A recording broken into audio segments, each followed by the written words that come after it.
This is Alexander Playtime Williams of PlaytimeCares.com. What's up, world? This is Alexander Playtime Williams of PlaytimeCares.com. Doing my Smackdown recap from April 16th. This one was done in London, UK as well at the O2 Arena. You had, who you had? You had Jerry the King Lawler, Michael Cole, he's back, and John Saxon is your commentators. And how did they choose to start off SmackDown? A smart way. Have to admit, it was smart. You start off with the person that elicited the most responses from the crowd. So, of course, they start off with John Cena. Getting booed heavily. Thank you, UK. Thank you for being real. John Cena as a wrestler is horrible, but it is what it is. He came on pretty much was saying that it's a possibility for him to lose before Extreme Rules, which I think I've said in previous reviews. The WWE writers did a bad job of making us believe that John Cena would actually lose before Extreme Rules. Um, he's pretty much showed what happened for him to get to the point that he is with the Russian chain match with Rusev. What led up to that. Then he explained what a Russian chain match was. Good thing for people new to the concept. But then he opened out the open challenge, and Cesaro and Tyson Kidd and Natalie came out. So I was hoping that they did something just completely off the wall and it's like, okay, we're gonna make Natalie wrestling for the championship belt because it would be cool for them to be the tag champs, Natalie be the Divas champ, whatever. But it'd have been cool if she was the U.S. champ. Um, but that didn't happen. They pretty much said that Cena, the crowd chanted that please retire. Um, they probably should direct that to you. Nobody want to see you, you know. And that's when Daniel Bryan music hit. Everybody seems to really like him. A lot of pop. He came out and said, "Hey, essentially, since we're all champs in the ring, y'all talking about that y'all the best champs that they have present day in the WWE. Since we're all champs in the ring, let's put that theory to a test. Me and Cena team up since we both champs, and we'll go against y'all tag team champs." They thought about it. Hey, agreed. They did the do. Next match, you got Bray Wyatt versus R-Truth. Really quick match. There's more flash than substance with the match. Nothing really to talk about. So that match about a 6 out of 10. Nothing really spectacular. Then next they showed Naomi's development with her attacking Paige, and then they announced that Paige was out indefinitely. She has to get medical clearance from the medical staff before she's able to wrestle again.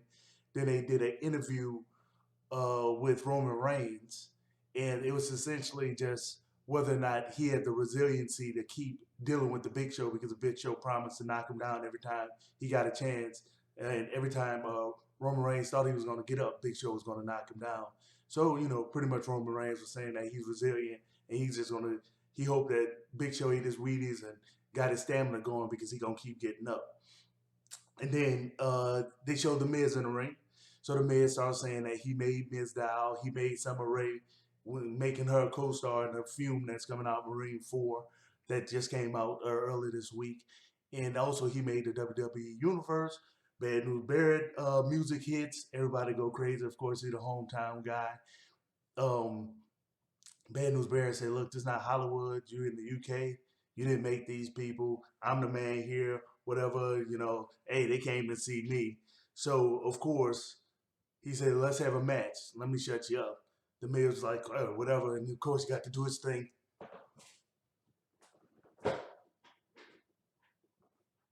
Take off his glasses. He turns around and hand it to the side ring person.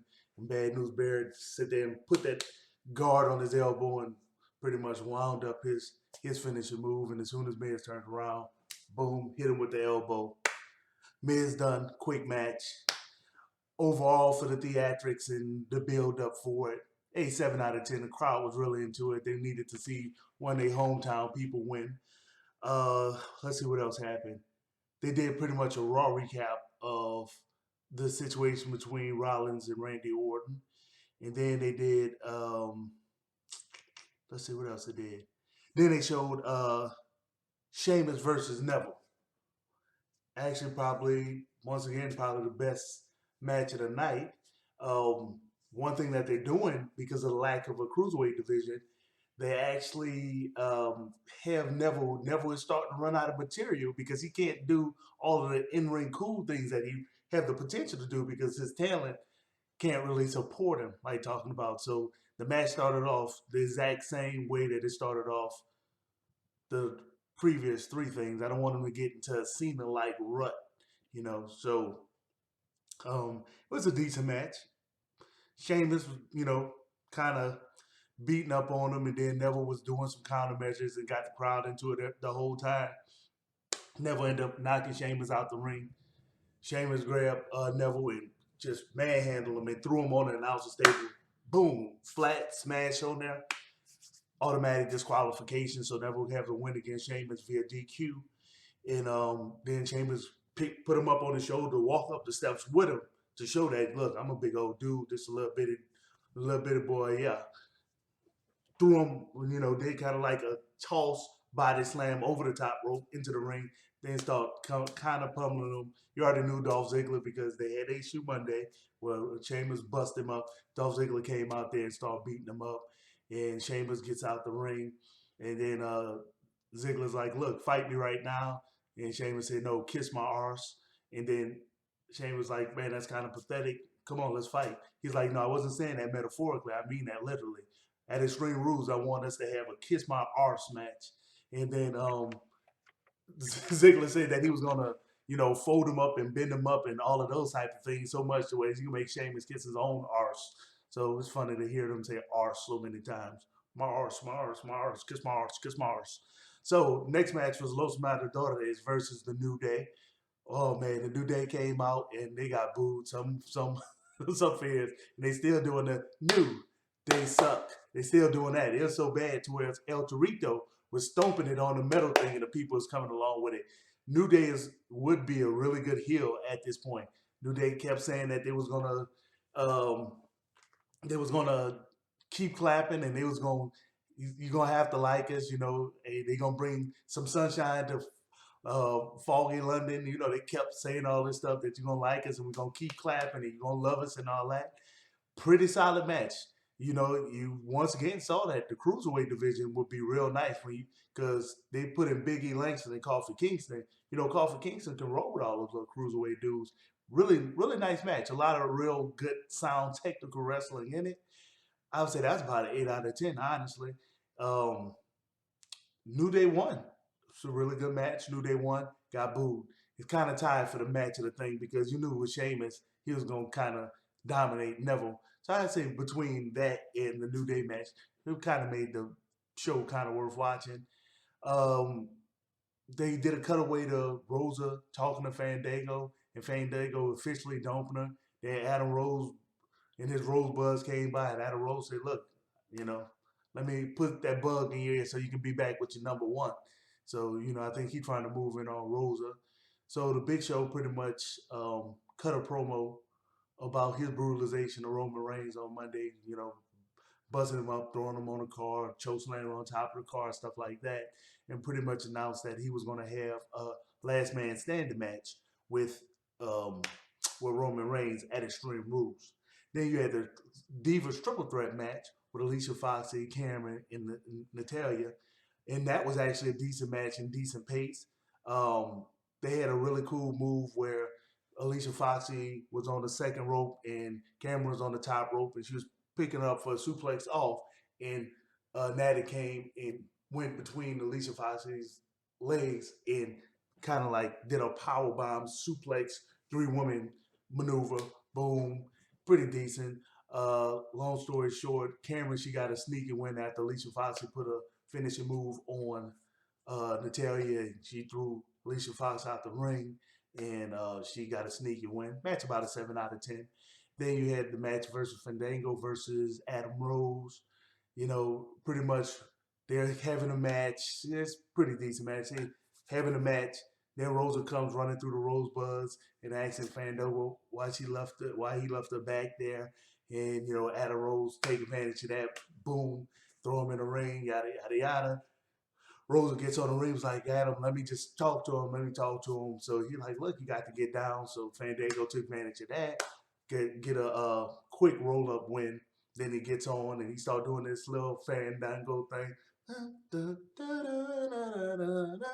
So then Bray Wyatt came on and he cut another cryptic promo about whomever.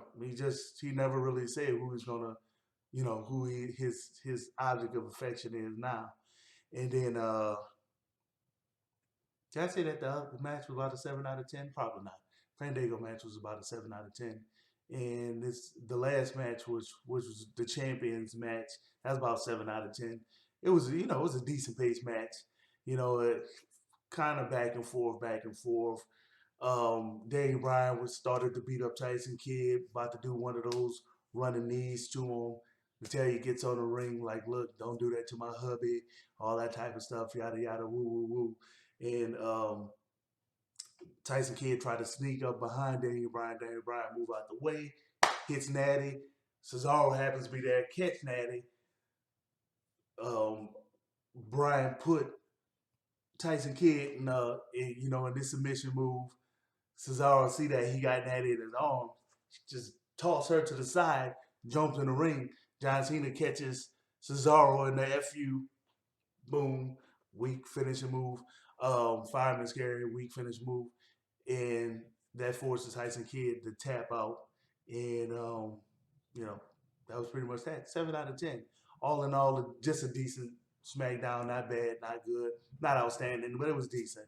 Follow me on everything: YouTube, Instagram, Twitter, Facebook is always Playtime Cares. You can donate if you want me to say anything in specific. You want me to give you shout outs? Hey, comment on it. Comment on the videos. Go to the webpage, like playtimecares.com. You let me know. Give you a shout out. I give a shout out to whomever. Just let me know. I give you a shout out. Let me know what it is you want me to say. You want me to full handle, real name, Twitter name, Instagram name. Just make sure it's something that's kind of suitable. We don't want, you know what I mean.